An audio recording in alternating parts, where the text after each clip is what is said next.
When and why did you immigrate to America? It's been almost 20 years since I first came here to this country, and I actually didn't want to come initially. Don't know if this is appropriate for this topic, but I used to date this guy who lived in Utah, and I kept saying, oh no, I don't want to come to America. And then he asked why, and I said because there were no trees in America. And he just kept looking at me like, oh, you're really strange. What do you mean there are no trees? And I was like, oh, everything I ever see, there are no trees. And every movie we used to see at that time, 20 years or 25 and 30 years ago, were just of downtown LA. And that was it. And there are no trees pretty much, I think, in downtown LA. So anyway, that was the reason I didn't want to come. And then when I met Umesh, he laughed so hard, he almost fell off his chair, and he was like, you are the most stupid person ever. Let me show you pictures. And he showed me lots of pictures, like, oh, forests, oh, parks, oh, national parks, this is great. And so I was like, okay, I'll come, That was pretty much the reason why. No, not really. But the reason I really came was because I was engaged to Umesh, and so I agreed to move from India. Where did you emigrate from? India, and it was the southern part of India. It's a city called Bangalore in the state of Karnataka in India. Did you have any family members in America already? Actually, no, I did not. I did have sort of a new family because my husband had his sister living here already. She went to school at Kent State, and it was funny because he went to school in Texas and she went to school in Ohio. And as soon as they both got their respective jobs, they switched cities, and now he's in Ohio and she's in Texas. And they never want to be in the same city, apparently. But my brother, a few years later, he lived in England, and then he moved here as well. He married a woman from Boston and moved here. So now I do have a brother in this country as well. What was the biggest adjustment you had to make? Ooh, getting ready for winter. That was the hardest thing, because I came here in January of 1994, and there were actually no leaves on the trees. So it sort of was like, there are trees, but there are no leaves. But anyway, it was really hard getting used to winter. And now that I know how to run outside in the snow and things, I have no idea why I was so terrified, but I was. Another big adjustment I had was the lack of just seeing people everywhere. If you go to any city in India, you have sensory overload. There are just people everywhere. And you walk on any street or you have like neighborhoods, and people are walking past all the time during the day. You can leave the door open and people are popping in and out of your house the whole time. So when I first got here, and we lived in DC, and it is such a busy city there, just you never meet your neighbors, and I was just shocked because first of all it's winter and you're not seeing anybody, and I was just like amazed. And it was only when I went to New York City to visit a friend, I was like, oh, I see people now. So that was a big adjustment as well. What was your country of origin different from the U.S.? Okay, let me think about that. Well, there's so many ways it's different. One is, like I sort of described, is the people. You have a lot more people, and the density of people per square inch of, I guess, area is much higher there. So that part is huge. I mean, you take for granted here that we have so much space per person. And you even notice in people, it's like the personal space you give each other is so much huger. In India, if you stand in a line first of all, there are very rarely lines ever forming. There's always a crowd. And if you stand in a line, people are just like pressed up against you half the time. And you're just like, give me space. And you don't even think about it growing up, but that's one of the biggest differences is the sheer number of people. The cool thing is that people get along. I mean, people from every neighborhood I ever grew up in, it was just like the most diverse neighborhood in the sense that they were all Indians, but they were, from every different religion and every different community. The cool thing was, growing up as a child, I mean, I went to midnight mass, and I went to the Muslim sort of weddings, and I went to every Hindu, all of these religious type festivals, and I kind of got to celebrate 20 different things year round, well, not even year round, every month almost. And that was very different from here, because I think here it's much more homogenous, and especially in the Midwest, it's even more so. You might see a little bit more of that in the East Coast. So that's one of the big ways it's different. Another, I guess, is that the education system, at least now it's changed a lot. When we were growing up, it was very different. Everything was essays. You didn't have like these short form answers. You definitely didn't have much multiple choice. And you had to write really long answers, and everything was memorization. Everything. So you had pages and books and things you had to cram for tests. I don't think it's the best way to study either. I think it's more important to try and analyze and research, and those are the kinds of things that we weren't really being challenged to do when we were young, which is really cool that you guys get to do that. Yeah. All right, and then also, in what ways was your country of origin the same as the U.S.? Well, one of the biggest similarities between the US and India is that they're both democracies. So you get a vote, there is no person sitting there and saying, oh, I make the rules and everyone has to follow. So you can challenge the rules and things like that. So that is very similar.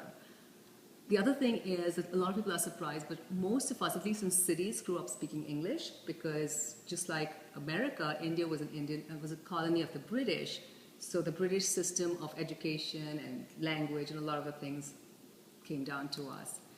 And when I first got here, everyone was like, wow, you've been here only 3 months and you speak English. Well, actually, I grew up speaking English and we all went to schools that they taught English, and I have a master's in English, so that makes it a little bit different. But that's one of the big similarities, is that you'll typically find that if someone's from a city in India, that they might speak with a different accent and use different words, and the spellings are different. Like we will spell color C-O-L-O-U-R the British way, and over here it's C-O-L-O-R, things like that. But otherwise, a lot of similarities with language. What did you think America would be like before arriving? Well, I kind of touched upon this in the first part, but we'll go over it again. What I really didn't expect was to see how rural this place was in so many areas. I mean, of course, there are urban areas and there are cities, but I did not expect to see forests and trees. And I just really, the kind of movies that we used to get from America growing up were just these really bad B-grade movies, and they were downtown New York City and downtown LA, and that's all the setting that we ever saw. And so I just thought America was one large wall-to-wall concrete block. And so that's what I thought I would be coming here to see. And honestly, I was so surprised because the very first house that I moved into was like pretty and had little cute gables and was just cute. And I just expected like a bland apartment complex, just concrete everywhere. And then I loved there was a farm down the road. I would go, get vegetables and pick flowers and all of that. So the aspects of it that were very, again, rural, I guess, was very cool to me. And then did your opinion change? Has your opinion changed since arriving? Yes, absolutely. I think there's obviously a mix of everything. If you want a city, you can go live in a city in America. If you want a village or a farm or whatever, you can get that too. So definitely that part of my opinion changed. And I think the other thing that I have to say, that kind of touches on things that we've already said, is that I am amazed at how much the Midwest, the people here are similar to the people that you grew up in India. There's a very strong sense of family values and a very strong sense of, people just, but it doesn't matter what kind of religion. I mean, you could be Catholic or you could be Hindu or you could be whatever, but the fact that people have these beliefs and morals and ethics, that was something that we grew up very strongly with in India, and I just find that very, very strong in Ohio as well. What was your first impression of the U.S.?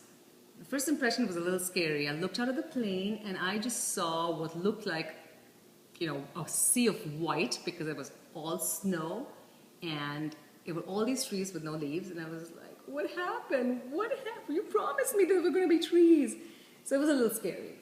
But eventually, the snow melted, and we were in Baltimore, which actually is not even anywhere close to winters over here. So I have, again, no idea why I was so freaked out. Did you naturalize or become a citizen? Yes.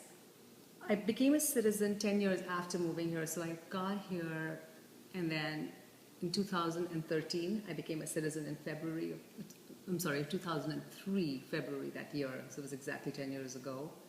And then why did you decide to become a citizen? Well, for the longest time, I still hung on to my Indian citizenship because I thought my parents, because they were, they're still in India, and I thought if they needed anything, like in terms of managing their property or helping them out, I didn't need to get a visa. Now, for instance, as a citizen of the US, I need to get a visa every single time I go back to India. And so I figured if one of my parents, something happened, I couldn't rush back there, So I kind of held on to my citizenship for a while, my Indian citizenship. And then at some point, this started feeling more and more like home. 3 years went by, and 4 years, and 5 years. And by the time I had a child, I was just like, oh yeah, I'm so sold on this is my country now, But Umesh always laughs at me because about a month after I moved here, I said something like, "Why did our soldiers go to to Vietnam?" And he said, "Oh, we've just been here a month and already it's our soldiers." So I guess within a month I was already starting to feel like it was home here. Do you try to keep your culture going? We try a little bit, and honestly, we aren't as good as a lot of other Indian families I know that really are religious about going. They go to the temple and they do all the religious festivals. We have a group of six, I want to say six Indian families, and each of us pick one festival, and it doesn't matter whether it's Indian or American in the sense that it's Christmas. One person takes Christmas and one person takes Easter, and then we do another, which your mom has actually been here for, which is Diwali, and. But my other friends do Diwali, they do it the correct way. They have fireworks, which is kind of weird to have fireworks going off in the middle of October and November, because that's when they do it in India. And so we try and do one thing each family so that the kids are sort of exposed to everything. And of course now the kids are all, your age, so they're hopefully been exposed to it for at least 15 to 16 or even 20 years. And we do that, and then because my mother-in-law lives with us, I take her to the Indian temple every now and then. There's one Indian temple that just came to Richfield now, so I figured if she wants to go there every month or every week, I can take her. And then, of course, the food, which is a huge part, right, of culture. Thank you very much for letting me interview you. You're very welcome. It was a pleasure.